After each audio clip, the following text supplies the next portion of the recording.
So, what we eating today? This one.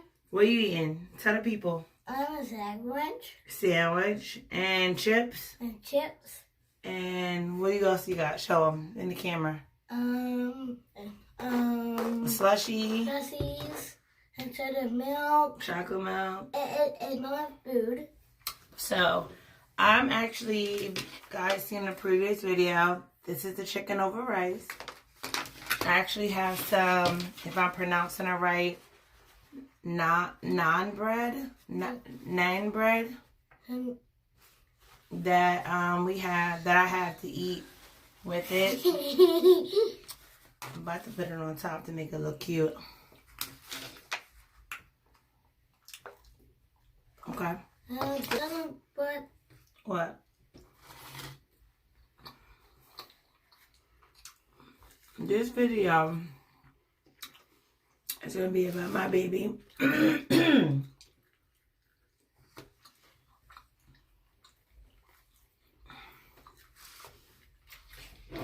My sweet baby boy. So, Pop is 11, going on 12. And when I found out that I was pregnant with Liam, I was 18 years old. So, I was 18. And I was just like, okay, I'm pregnant. People always ask me, did I know before?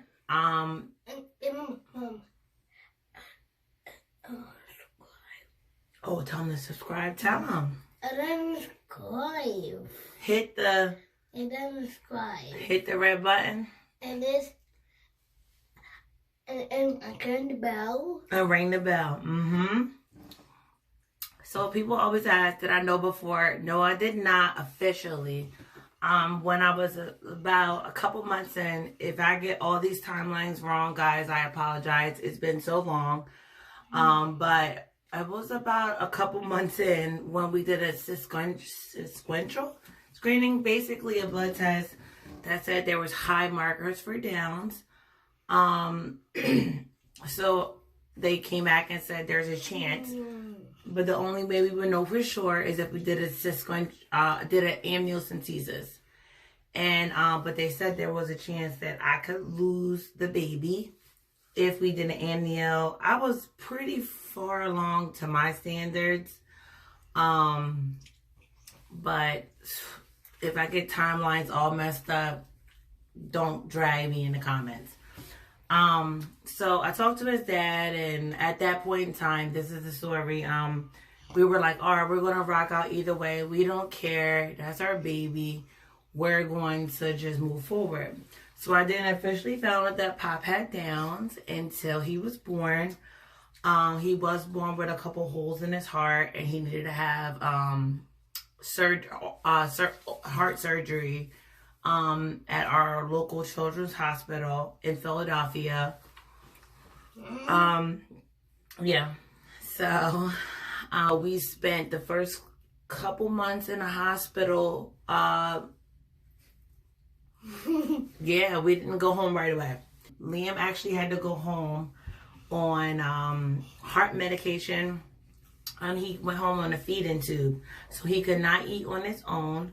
So he literally had to have a tube that went through his nose.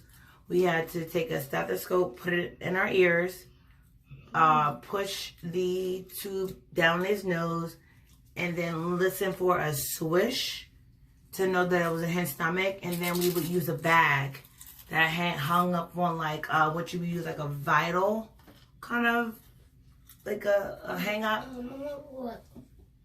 That's okay.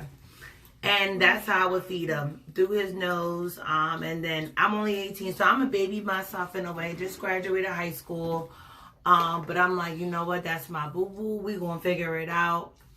And I'll talk about whether it was hard or overwhelming. But I just want to tell our little journey from the beginning. Yeah, so he went home on Lasix. and he went home on Lasix and potassium, and then he also went home on a feeding tube. So he was on a feeding tube until he was 1 year old. First year, let's talk about first year. I feel like I'm jumping, but our journey is so long. It's hard. Even being young, guys, it wasn't hard for me at that time. I wasn't overwhelmed.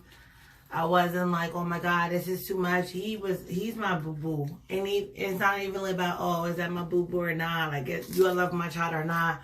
But at that time, I was invested. And nothing was hard at that time. Honestly, it only got harder as he got older. But in that first year, with the heart medicine and the feeding tube, it was not hard at all. I live with my mom. Shout out to Grandma. Shout out to Grandma. Grandma was there. I mean, all those, you know, first year sicknesses. We remember it all. So shout out to Grandma. She was our lifeline the first year.